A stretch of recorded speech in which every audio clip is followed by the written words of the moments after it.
अगर आपके पास जन्मपत्री नहीं है, दुकान, मकान या फैक्ट्री में कोई वास्तु दोष है, नौकरी तो है लेकिन मिल नहीं रहा प्रमोशन, क्या नहीं जा पा रहे हैं विदेश, हो रहा है विवाह में विलंब, पढ़ाई तो कर ली लेकिन कैरियर नहीं बन पा रहा। अगर आप जीवन से परेशान हैं, मुझसे मिलिए, मैं करूंगा आपकी समस्या का समाधान।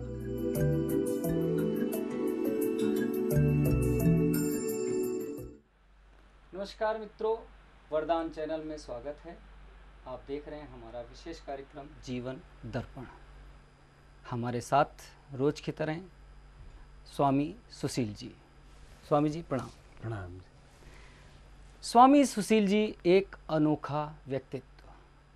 अनोखा मैंने इसलिए बोला क्योंकि आपकी परेशानियों से, जो भी आपकी परेशानियां हैं, जो भी आपकी दिक्कतें हैं, ज्योतिष से उसका निदान हमेशा करते रहे हैं और आज भी उसी तरीके आप निदान करने के लिए यहाँ पर उपस्थित हैं।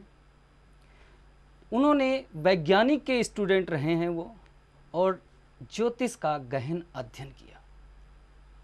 ज्योतिष का गहन अध्ययन करने के बाद उसका एक उदाहरण है जीवन दर्पण पुस्तिका, और वैज्ञानिक आधार पे उन्होंने माँ कामाख्या शक्ति यंत्र, माँ कामाख्या शक्ति यंत्र, अगर आपके घर में वास्तु दोस्त हो, किसी तरीके की परेशानी हो, भूत प्रेत यम बाधा पितर बाधा किसी तरीके की परेशानी अगर है, तो आप अपने माँ कामाख्या शक्ति यंत्र ला करके उससे आप निजात पा सकते हैं।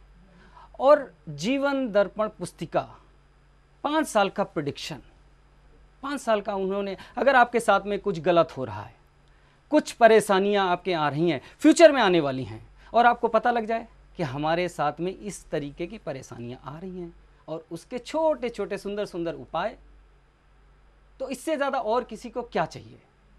आज हम चर्चा करेंगे माँ कामाख्या शक्ति यंत्र और जीवन दर्पण पुस्तिका के बारे में। स्वामी जी, माँ कामाख्या शक्ति यंत्र, क्या सोच के आपने उसको बनाया, क्या सोच के उसको जो है आपने ज्योतिष का उसमें किस तरीके का ये है?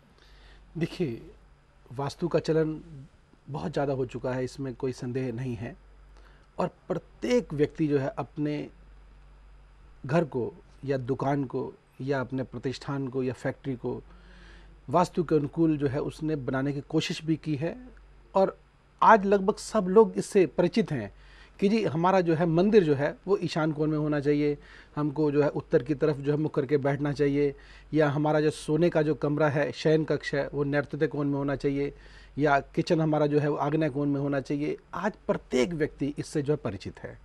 इतना विस्तार प्रचार हुआ कि हर व्यक्ति जानता है कि ये वास्तु का एक बिल्कुल बेसिक फंडा है, और सब फॉलो भी करते हैं।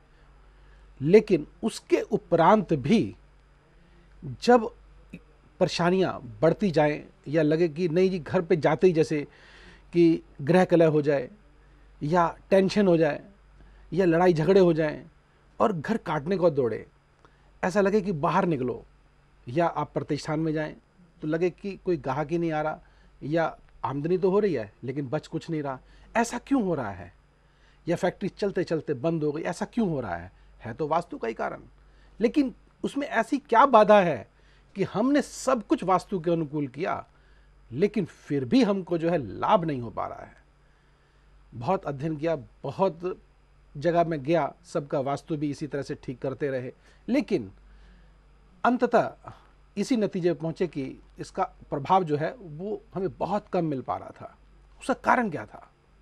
उसका मूलभूत कारण जब खोजा तो देखिए, आज इलेक्ट्रिक को ही ले लीजिए, बिजली को लीजिए, आप बिना बिजली के एक पल भी नहीं रह पाते। एक पल जिसको बोलूँगा मैं, जिस तरह से सांस हमारे लिए बहुत ज़रूरी है, उसी लिए बिजली हमारे लिए बहुत ज़रूरी हो गई है। मोबाइल भी इसी तरह से हो गया है। आपका आइडेंटिटी क्या है, आपकी पहचान क्या है? Mobile phone. लेकिन क्या आप जानते हैं कि ये हमारे लिए कितना नुकसानदेह है? आप आज अपने कक्ष में अगर बैठे हैं, बिना बिजली के तो बैठे नहीं हैं, और आप जो मुझे देख रहे हैं ये भी टीवी के माध्यम से देख रहे हैं, निश्चित रूप से बिजली चाहिए। तो बिजली का देखिए, पहले किसी समय में एक जो है बल्ब या एक लट्टू जो है कहते थे कि वो बहुत होता था वो रोशनी के लिए, लेकिन आज जो है पंखा भी चाहिए, एसी भी चाहिए और कूलर भी चाहिए और 4-4 ट्यूबलाइट्स चाहिए, लाइट पूरी चाहिए, प्रकाश होना चाहिए और सब सुख सुविधाएं जो है हमारे कक्ष में होनी चाहिए। तो वो जो इलेक्ट्रिक सर्किट है वो डेफिनेटली देखिए, जब हमारी चारों तरफ दीवारों पर बिजली जो चल रही है तो हमारे मस्तिष्क को तो प्रभावित करेगी करेगी। इसी तरह से मोबाइल को लीजिए, मोबाइल 7 दीवारें 10 दीवारें ये कितने शरीरों को पार करता हुआ आप तक उसकी रेस पहुंच जाती है। आप कहीं भी उसे छुपा के रख लीजिए लेकिन वो बजेगा जरूर, उसकी रेस अवश्य आती है वहाँ पे। तो कितने लोगों को चीरता हुआ आया है। अभी कुछ समय पहले भी एक आज तक न्यूज़ में एक समाचार आ रहा था कि गवर्नमेंट ने भी इवन जो है इसको बैन किया कि आप 90% जो अपने टावर्स की रेस को कम कर दीजिए। क्यों?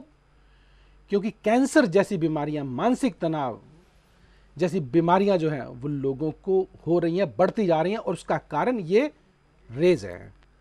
मैं आपसे कई टाइम से, काफ़ी समय से आपसे कहता चला आ रहा हूं कि ये एक वास्तु का जो दोष है, बहुत बड़ा दोष है। हम चाहकर भी है इससे जो निजात नहीं पा सकते। तो इसका आखिर उपाय क्या निकाला है? क्या करें हम लोग? बिजली के बिना रह नहीं पाएंगे, मोबाइल के बिना रह नहीं पाएंगे, तो आखिर इसका अंततः इसका उपाय क्या है? उपाय एकमात्र, देखिए, जो उस वातावरण को पवित्र कर दे। ये यंत्र किसी धातु का नहीं बना हुआ, किसी कांच का नहीं बना हुआ, एक रासायनिक तत्वों से बना हुआ ये यंत्र है। जहां पर भी आप इसको स्थापित करेंगे इससे रेज निकलेंगी और उस कक्ष में जब रेज निकलेंगी तो निश्चित तौर से उस वातावरण को पवित्र करेंगी और वहां की नकारात्मक ऊर्जा को भगा देंगी, सकारात्मक ऊर्जा का वहां पे वास हो जाएगा। अर्थात आप इन जो दोषों से जो है निश्चित तौर से मुक्त हो सकते हैं।